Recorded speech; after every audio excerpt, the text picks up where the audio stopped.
সাহিত্যিকদের ভাষায় আছে, যে সহে সে রহে, আর যে সয় না সে নাশ হয়ে যায়। আবার বিজ্ঞানের কথায় অনুসারে অ্যাডাপ্টেশন বলে একটা টার্ম আছে, বায়োলজিক্যাল টার্ম। এইভাবে জলের সঙ্গে, নদীর সঙ্গে বন্যার সময় যে সংগ্রাম, সেটা করতে করতে এনাদের অনেকটা অনেকটা প্রজন্মই চলে গেছে। তাই জল আসবে, ঘর ডুববে, রাস্তায় চলে যেতে হবে, আবার 3 মাস পরে বাড়ি আসতে হবে, আবার গোছানো, এই করতে করতে তো বছর কেটে যাবে।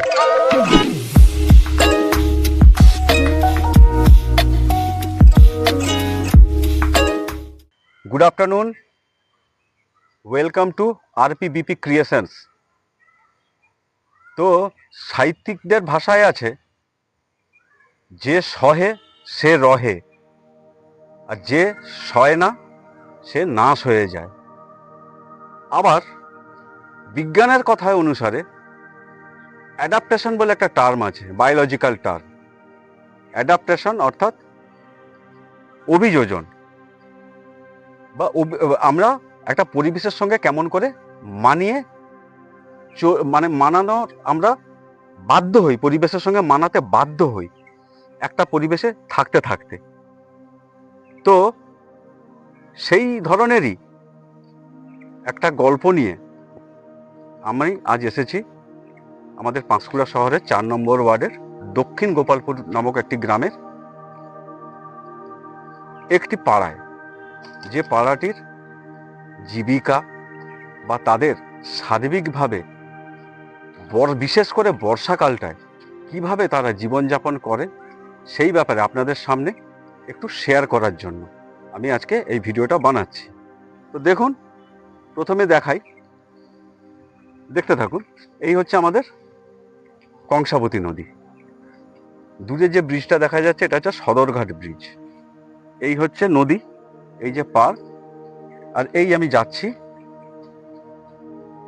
সেই পাড়ায়। দেখুন, বাড়ি দেখতে পাচ্ছেন তো, এই হচ্ছে পার। তো এইখান থেকে এবার একটু আন্দাজ করুন, এই যে নদী, এখন তো শীতকাল, তো এই শীতকালে এখন জলস্তর একদম কম থাকে। সাময়িক এই জলটা সবসময় সারা বছরই থাকে, কিন্তু বর্ষাকালটা যখন আসে সেই সময়ে নদী হয় ভয়ঙ্কর। আপনারা বিভিন্ন ব্লগেও দেখেছেন, আমারও অনেক ভিডিওতে দেখেছেন। তো এর যে মিনিমাম যে জলধারা, সেই জলধারাটাই প্রায় এই অবধি ভরেই থাকে, উপর অব্দি ঢালাই রাখতে হবে। এই অবধি প্রায় এনি টাইম, সারা বছর এনি টাইম এই জায়গাটা অবধি থাকেই থাকে।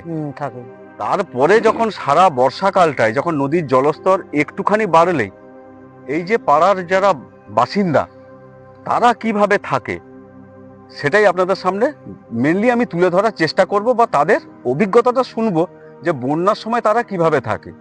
তো ইতিমধ্যে আমার আমি পেয়ে গেছি এই পাড়ারই একজন বাসিন্দা।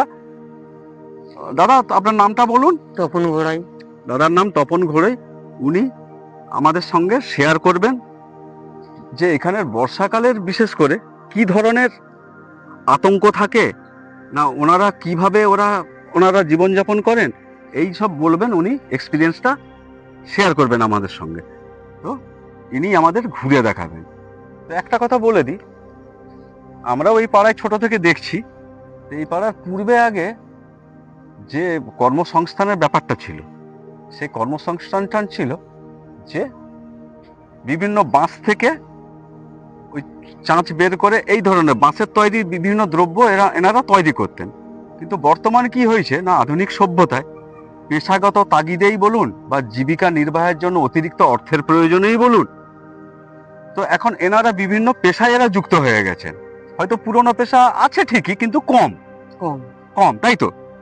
তো এখানে আমাদের পাঁশকুড়ার কাঠ শিল্প একটা প্রসিদ্ধ, অনেকে কাঠের কাজে চলে গেছেন, অনেকে হয়তো রঙের কাজেও চলে গেছেন, তাই তো। অনেকে রাজমিস্ত্রির কাজেও চলে গেছেন, সেখানে একটা অর্থটা একটু বেশি, জীবিকাটা একটু ভালোভাবে যাতে চলে সেটাই তারা চেষ্টা করছে। তো এইভাবেই আমরা এই দাদার সঙ্গে আজকে এই দাদাদেরই পাড়াটা একটু এক্সপ্লোর করব। এটা নদীর কোলে, আমরা চিরদিন দেখে আসছি যে বর্ষাকালে এই মানুষগুলো স্থান হয় আমাদের ওই সদরঘাট ব্রিজের ধারে।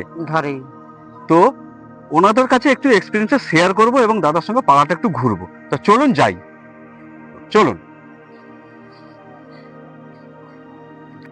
তো উঠছি এবারে, দেখুন এনাদের পাড়ায় উঠছি, দেখুন নদী, দেখুন এই যে নদী, বর্ষাকালে কমন যে জলটাই নদীর থাকে এত অবধি। যখন তাহলে জল যখন বেশি পরিমাণে বৃষ্টি হয় তখন এই পাড়ার মানুষজন কিভাবে থাকে সেটা সত্যি কল্পনার অতীত।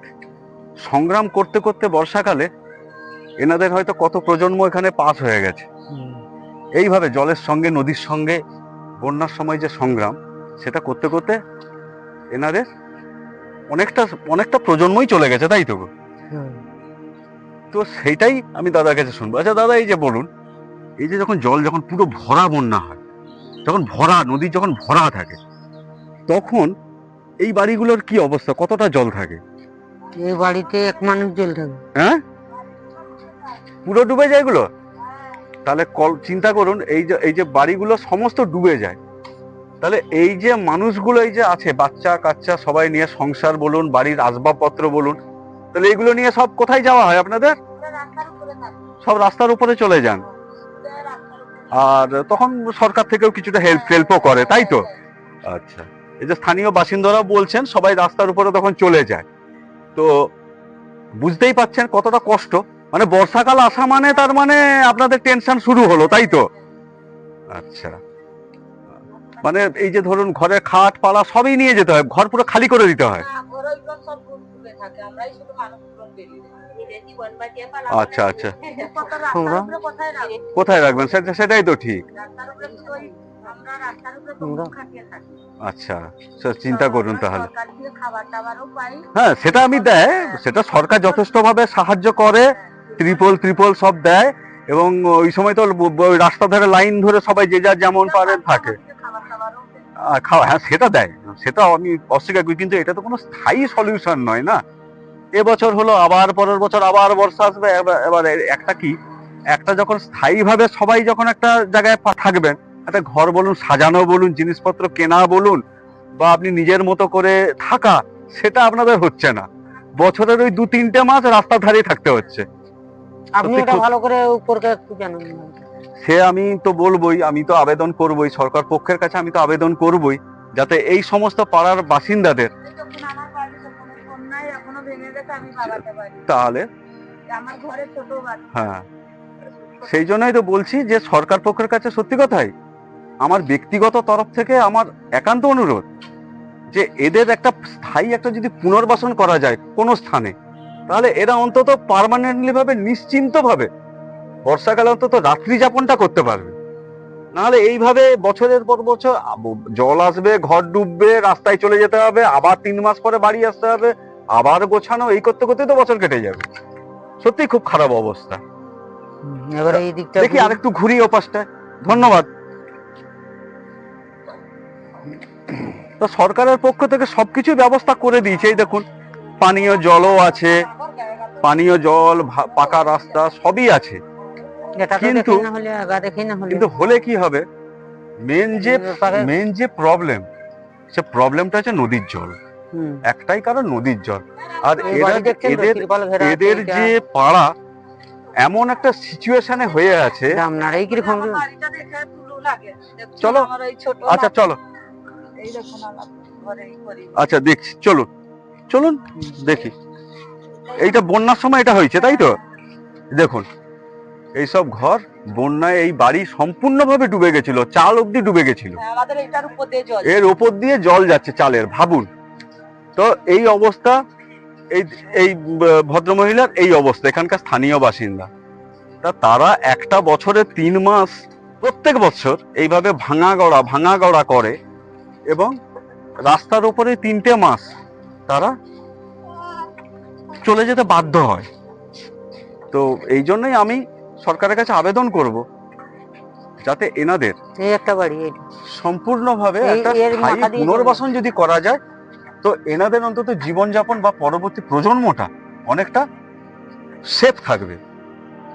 এটাই আমার পক্ষ থেকে এবং বাসিন্দাদের পক্ষ থেকে আমি আবেদন করছি। তো চলুন, এই বাড়িগুলো সব ডুবে যায়, তাই তো? এই বাড়িগুলো সব ডুবে যায়। সরকারের কোনো খামতি নেই, সরকার রাস্তাও করে দিয়েছে, পানীয় জল দিয়েছে, তো বাড়িও দিয়েছে, এটা নাকি হুম। এই তো বাড়িও দিয়েছে, সবই দিয়েছে, কিন্তু মেন প্রবলেমটা হচ্ছে এই জায়গাটা, এই জায়গাটা নিয়েই প্রবলেম। যেহেতু একবারে এই একটা নদীর বাড়ি, কোলে এই একটা একটা পাড়া, এগুলো সব ডুবে যায়, তাই তো? এগুলো সব ডুবে যায়, যে ভেঙে পড়ে গেছে। এই তো ভেঙেও পড়ে গেছে কত বাড়ি, হ্যাঁ, প্রতি বছর করে মানুষ কত খাটবে আর কত করবে। হ্যাঁ, এই যে একটা বাড়ি, এই যে এইসব বাড়ি দেখুন, এইসব সব বাড়ি অবস্থা দেখুন, সব ভেঙে পড়ে আছে বন্যাতে। ওই একটা সব বাড়ি, সব সব সব ভাঙা দেখুন, তিরপালে এগুলো ঘেরা। সব ভেঙে গেছে নদীতে। হ্যাঁ, সরকার সমস্ত কিছু করে দিয়েছে, যেটা যতটা দরকার করে দিয়েছে, হ্যাঁ। রাস্তাঘাট, পানীয় জল সবই দিয়েছে, কিন্তু মেন প্রবলেমটা হচ্ছে এই জায়গাটা। হুম, নদীর এতটাই কোলে অবস্থিত যে এখানে নদীর মানে জল বাড়া মানেই এনাদের ঘর ডুবে যাওয়া। হ্যাঁ, বন্যায় মানুষের ক্ষতি হয়, রোডে থাকে। প্রাকৃতিক বিপর্যয়ে মানুষের ক্ষতি হয়, হ্যাঁ, কিন্তু এনাদের হচ্ছে পার্মানেন্ট একটা হচ্ছে বর্ষাকাল এলেই চিন্তা। হ্যাঁ, ওই যে একটা কাজ আছে, হ্যাঁ, ওই যে তো- কাজ। একটু দেখাই। আচ্ছা, এইখানটা তো মহরমের মেলা হয়, হ্যাঁ, মুসলিম ভাইরা তো মহরমের হ্যাঁ, এখানটা হ্যাঁ, মেলা হয়, হ্যাঁ। জাঁকজমকপূর্ণ মেলা হয়। হ্যাঁ, তো এই যে মহরমের মেলা, ওই ওই মহরমের যে ওই যে অফিস, ওই যে কারবালা ভবন, হ্যাঁ, ওটাও ডুবে যায় তো নাকি? ওটা ডুবে যায়, ওই হাফ দরজা পর্যন্ত। ফরজা ডুবে যায়। ও দরজা অবধি। তার ওই যখন ওই দূরের ওই ভবনটা, ওই যে একজন বসে আছেন, ওই যে কারবালা ভবন, ওর দরজাও পর্যন্ত পুরো ডুবে ছিল। এই হচ্ছে মেন হচ্ছে নদীর বাঁধ, হ্যাঁ, কতটা ডিপে এনাদের পাড়া। ওই এবং খুঁটি এই তো অবধি নদী ডুবে যায়, দেখালাম। নদীর বাঁধের ওই খুঁটি অবধি ডুবে যায়। ওই তো খালি খুঁটি, ওই যে জল যাচ্ছে, অবধি একটু বাকি থাকে। ওই বাঁধের ধার অব্দি জল থাকে। তাহলে হ্যাঁ। এবারে কল্পনা করুন আমরা কোনখানটায় দাঁড়িয়ে আছি এবং এখানটা কতটা জল থাকে। আর যে কথা বলছিলাম, যে এইখানটায় আমরা ছোট থেকে দেখেছি, যেখানকার মেন পেশাটা আগে ছিল এই বাঁশের তৈরি নানান রকম জিনিসপত্র। এই যে সেই পেশাটা দেখুন, এই যে হচ্ছে চাঁচ, এটা চাঁচ বলে তো নাকি? হ্যাঁ, এগুলো সব হচ্ছে চন্দ্রমল্লিকার হচ্ছে। না, এগুলো সব গাছের ঘেরা দিবা হচ্ছে পৌরসভা অফিসে। ও, এগুলো সেই যে ওই যে ঘেরার যে চাঁচের যেটা তৈরি। যেগুলো আচ্ছা, নার্সারিতে আচ্ছা, লাগাচ্ছে। আচ্ছা, এই যে দেখুন কাজ হচ্ছে, দেখুন সব বাঁশের এই যে চোঁচালি তুলে এগুলো দিয়ে সব গাছপালা যে ঘেরে সেইগুলো সব কাজকর্ম চলছে দেখুন।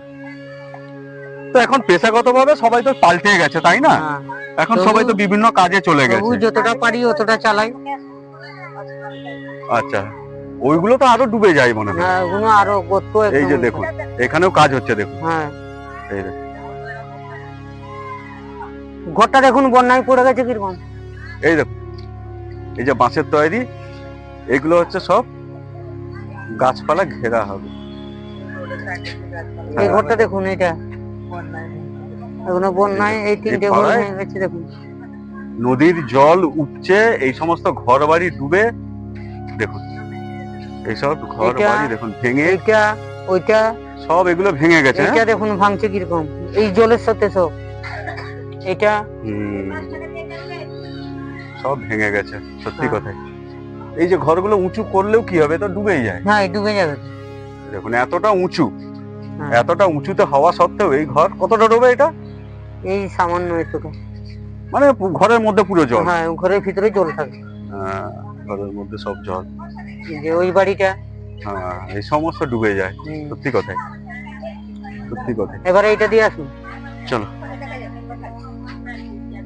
চলুন দেখছি, পাড়ার মধ্যে ঘুরছি, এদের হ্যাঁ। সমস্ত বাড়ি ঘর কত ক্ষয়ক্ষতি। প্রত্যেক বছর একই জিনিস। হ্যাঁ, এই বাড়িটা এই তো এই বাড়ি এরা তাহলে আছে কোথায় এখন? এখন ওরা ওই যে মা বাপের বাড়িতে থাকেন, এখন ঘর ছেড়ে দিয়ে ওই যে ওই বাড়িতে থাকে। ও, এটা তোমার বাড়ি। এবারে এবারে এরকম ভেঙে গেছে। আচ্ছা, আচ্ছা, এই যে হ্যাঁ, হ্যাঁ, ও সারাদিন এখানে থাকেন, তারপরে চলে যান অন্য জায়গায়। আচ্ছা, আচ্ছা, আচ্ছা, আচ্ছা। আর ওই যে দুঃখিত একজন, কি বলবেন বলুন। ওই তো এখান দিয়ে তো আমরা এলাম তো নাকি? হ্যাঁ, এখান এটা থেকে? দিয়ে আবার রাস্তা, ওইটা দিয়ে আর রাস্তা নেই। ও, ওই পাশ দিয়ে আবার। হ্যাঁ, আচ্ছা, এই হচ্ছে আমরা পাড়াটা ঘুরছি, হ্যাঁ। সত্যি কথাই। এই বাড়িটা, এটা বন্যায় ভেঙে গেছে। এক মানুষ কাজে যায় জল। এইখানটায় হ্যাঁ, আসুন এদিকে আসুন, আপনাকে দেখাচ্ছি। আমি সেটাই দেখুন এই যে আমি এই ঘরটা এত উঁচু করছি, হ্যাঁ, এই ঘরের ভিতরে জল ঢুকে যায়। এই ঘরটার মধ্যে জল ঢুকে যায় হ্যাঁ, এতটা উঁচু অবস্থাতেও। হ্যাঁ, বাপরে, তাহলে লাভটা কি হলো? এত এত পাকা বাড়ি করেও কি- পাকা বাড়ি করে ওই তো দেখছেন তো বোর্ড লাগানো আছে। হ্যাঁ, এটা স্যার। কি এই বোর্ডের টাকা? এর চেয়ে কত টাকা খরচা করলাম, বলি একটু সুখে থাকবো ছেলে মেয়ে নিয়ে। হ্যাঁ, কি আর আর বাবু করা তো যায়? এই অবস্থা। জায়গাটাই তো অন্য রকমের না, হ্যাঁ। এই জায়গাতে ছেড়েও আপনারা যেতে পারছেন না। আমরা কোথায় যাবো? আমরা ওটা- আচ্ছা এইদিকের বাড়িগুলো এইটা দিয়ে ও এইটা বাবু, দিয়ে এইটা দিয়ে আমাদের কি পয়সা আছে? এই জলটা না এইটা দিয়ে ঢুকে। বুঝতে পারছেন? ও, ওই এই বাড়িটা পাশ দিয়ে একটা ঢুকে। আমাদের যদি এইখানটা হ্যাঁ, একটু যদি পাইলেন করে উঁচু করে যদি করে দিত, হ্যাঁ, তাহলে হ্যাঁ। আমাদের তাড়াতাড়ি এত আমরা কষ্ট পেতাম। পাইলেন টাইলেন যদি করা যায়, কিন্তু হ্যাঁ। ব্যাপারটা হোল করলেও কি হবে? যেখানে নদী যখন নারী জল যারা- ছাড়ে তখন নারী অনেক জমি জল। দিয়ে- দেখতে পাই। ও তো পরিমাণে জল বেড়ে যাচ্ছে। হ্যাঁ, আমাদের শুনুন, আমার বাবা এখানে মারা গেছে। হ্যাঁ, হ্যাঁ, এইবার আমাদের এতটা বয়স, আমরা এইখানেই আমাদের বসবাস। হুম, আর আমাদের ব্যাপারটা জন্ম এইটাই তো ব্যাপার। আমাদের জন্ম এইখানে। হ্যাঁ, তো স্থানীয় ভিটা মাটি ছেড়ে আর যাবেন আর কোথায়? কোথায় যাবো? এটাই ব্যাপার। আর আমাদের এই বাবু ব্যাপার। পয়সা নেই, জায়গা টাকা কিনতে পারে। সে এই তো জন্মে পারবো না, আর জন্মে যদি মানুষ হবো কি আর আচ্ছা। খাবো কোনো ঠিক আছে? জানো এইগুলো সব ডুবে যায়। হ্যাঁ, সে তো হয়তো জানি। এই দিক থেকে এই যে ওই বাড়িটা এইটা এ সমস্ত ওখানে- বাড়িঘর এখানে হ্যাঁ, জলে সব জলের তলায় হ্যাঁ। থাকে। না, সরকার কিন্তু কাজ তোমাদের করে দিয়েছে, রাস্তাঘাট জল ফল সবই তো দিয়েছে। হ্যাঁ হ্যাঁ, এই যে এই ওই বাড়িটা এই জায়গাটাই বছর এই বছর এডভেস্টারের বাড়ি ছিল। আচ্ছা, এই বাড়িটা হ্যাঁ এই বাড়িটা অ্যাসবেস্টাসের ছিল। হ্যাঁ এডভেস্টারের ছিল, মানে সিমেন্টের খুঁটি দিয়ে করেছিল, বন্যার আচ্ছা, সাথে আচ্ছা, ভেঙে গেছে। এই আচ্ছা। বাড়িটা ভেঙে গেছে। আচ্ছা এই বাড়িটা এটাও ভাঙছিল, এরা তিরপাল দিয়ে গুছি টুছি আর আছে। এইখানে আপাতত কারণ এই বাড়ির মানুষজন আছে নাকি? হ্যাঁ মানুষজন আছে, এখন যে যা হোক করে থাকতে হয়। এইভাবে থাকতে হচ্ছে, তাই তো? এইভাবে থাকতে হয়। এই অবধি এনারা দেখুন হ্যাঁ। সংসারে সংসারে বাচ্চা এইভাবে কাচ্চা বাচ্চা নিয়ে কাচ্চা নিয়ে এইভাবে এইভাবে এনারা থাকতে হয় আমাদেরকে। এখন তিরপল বেঁধে আছে। গতবারের বন্যায় তাদের বাড়ি ঘরই হ্যাঁ, সমস্ত সব ভেঙে গেছে, ভেঙে গেছে আমাদের। এখনো সারাই করতে পারেননি। এটাও বাড়ি ছিল, এটা ভেঙে গেছে। হ্যাঁ, তো তাই দেখতে এই পাচ্ছি তো বাড়িটা- সবই তো ভেঙে টেঙে গেছে। শীতকালের জন্য হ্যাঁ, হ্যাঁ, বুঝতেই পারছি, খুবই এদিকে আসুন। প্যাথেটিক ব্যাপার। এইদিকে আসুন। এমন একটা ভৌগোলিক ব্যাপার হয়ে গেছে হ্যাঁ যে এনারা না পাচ্ছে, ছাড়তে না পাচ্ছে কোথাও যেতে। এই বাড়িটা এই বাড়িটাও হ্যাঁ এই একটু যা হোক করে জলটা উঠার জন্য গাঁথনি করেছিল, তাও আচ্ছা। জল উঠে যাচ্ছে। আচ্ছা। উঠে যাওয়ার পরে এরা বাচ্চা কাচ্চা নিয়ে সব বাঁধের উপরে স্কুলে, পৌরসভা অফিস, হ্যাঁ, এই দেখো। যেখানেও জীবিকা জীবন কাটাতে জীবক সে তো হচ্ছে। কাটাতে হচ্ছে, বর্ষাকালে কি হ্যাঁ, করা যাবে? 3 বাচ্চা মাস কাচ্চা আমাদেরকে নিয়ে কি যেখানেও করবে? থাকতে হয়। ঠিকই দেবে ব্যাপারটা। এই দেখুন সামনে দেখুন, হ্যাঁ এই যে সামনে হচ্ছে আমাদের NH6, আমাদের সামনে NH6 দেখুন। যখন এই জায়গাটা এই বাড়িটা দেখুন, এটা যখন ভিতরে। বন্যার যখন জল ওঠে, তখন এই এরিয়াটা সম্পূর্ণভাবে ওই যে নদী, ওই যে বাঁধ দেখুন, ওর কোল অব্দি জল যায়। তো এই পাড়াটা সম্পূর্ণ বাড়ি ঘরগুলি সম্পূর্ণ ডুবে থাকে। তো এইবারে বুঝুন যে এখানে কত মোটামুটি মানুষ আছে, তাও এখানে টোটাল 74টা ঘর আছে, 74টা বাড়ি। বাড়ি 74টা বাড়ির মানুষজনকে টোটালটা আশ্রয় নিতে হয়। দেখুন ওই অস্থায়ী, ওই যে দূরে দেখা যাচ্ছে ওই যে রোডের ধারে, আমি ওই জুম তো। করার চেষ্টা করছি। এই যে দেখুন, এই যে রাস্তা, এই যে রাস্তার ধারে দেখুন অস্থায়ী সব ছাউনি। এই দেখুন গাড়ি যাচ্ছে, দেখুন এটা হচ্ছে আমাদের পুরনো NH6, ওই যে গাড়ি যাচ্ছে। এরই ধারে এনাদেরকে আশ্রয় নিতে, ওই যে অস্থায়ী ছাবড়াগুলো দেখা যাচ্ছে, ওইভাবে ত্রিপলের মধ্যে এরা পুরো লাইন দিয়ে নিজেরা তখন জীবিকাটা নির্বাহ করেন। হ্যাঁ। তো এই ছিল এইখানকার সাময়িক সত্যি মানুষের যে অসুবিধা, সেই অসুবিধাটাই আমি তুলে ধরার চেষ্টা করলাম। চেষ্টাটা এই কারণে করলাম, আমরাও ছোটবেলা থেকে এটা দেখে আসছি, বরাবরের একটা প্রবলেম যে এই জায়গাটাকে কি সত্যি কিছু করা যায় না, বা এই মানুষগুলোকে নিয়ে কি কিছু করা যায় না, একটা স্থায়ী একটা জায়গায় পুনর্বাসন বা এইরকম যদি কোনো স্কিম থাকে, তো এনাদের জন্য একটু আবেদন যদি করি আমি, তো করতে তো ক্ষতি কিছু নেই। সত্যি মানুষগুলো একটা বর্ষার 3টে মাস তারা এইভাবেই বাচ্চা কাচ্চা বাড়ির জিনিসপত্র নিয়ে রাস্তার ধারে তাদের বাধ্য হতে হয় বসবাস করতে করতে। পরিবেশের সঙ্গে সংগ্রাম করতে করতে এদের কাছে যেন রক্তে মিশে গেছে এই সংগ্রাম জিনিসটা। সত্যি এদেরকে হ্যাটস অফ। এটা সবার মধ্যে থাকে না, মানুষের এটা সহ্য করতে করতে করতে করতে তবেই হয়তো এই মানসিকতা এনাদের আজকে জন্মেছে। হ্যাঁ, তো এই ছিল আজকের এখানকার একটা ছোট্ট একটা ব্লগ, এবং এইখানকার যে স্থানীয় মানুষদের যে বর্ষাকালীন মেন যে অসুবিধা, সেই অসুবিধাটা আপনাদের সামনে শেয়ার করলাম। বিভিন্ন এখানে গ্রামবাসীরা তাদের মতামত জানালেন। সবাইকে আপনাদের ধন্যবাদ, সবাইকে নমস্কার, ধন্যবাদ। আমি জানি। আর আপনাদেরকেও ধন্যবাদ জানিয়ে আজকের এই ব্লগটা শেষ করলাম। Thank you.